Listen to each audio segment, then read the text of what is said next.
امام حسن بصری رحمۃ اللہ تعالی علیہ فجر کی نماز ادا کر کے مسجد سے باہر نکل رہے تھے. ایک نوجوان بھاگتا ہوا مسجد کی طرف آ رہا تھا. حضرت اور اس کا آمنا سامنا دروازے پہ ہوا.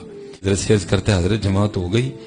فرمایا وہ تو کب کی ہو گئی. تو جماعت رہ جانے کے دکھ کی وجہ سے اس کے اندر سے ایک آہ نکلی. کہتا ہائے میری آج فجر کی جماعت رہ گئی ہے.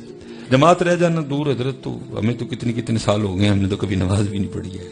جماعت رہ گئی نہیں رہ گیا، اندر سے آہ نکلی. کہتا ہائے میری فجر کی جماعت رہ گئی. فرمایا میں نے جماعت سے پڑھی ہے، امام صاحب کے پیچھے پڑھی ہے، تکبیر اولا سے پڑھی ہے، مسواک کر کے پڑھی ہے، امامے کے ساتھ پڑھی. سودا کر لے مجھ سے، میں نے اپنا یہ سارا ثواب تجھے دیا، تو اپنی آہ مجھے دے دے. اس نے کی حضرت سودا ہو سکتا ہے؟ فرمایا اگر تو کرنے کو تیار ہے تو ہو سکتا ہے حضرت. فرمایا میں نے اپنا ثواب تجھے دیا. اس نے عرض کی حضرت میں نے اپنی آہ آپ کو دی. جب رات پڑی نا تو سو گیا، تو خواب میں کیا سنتا ہے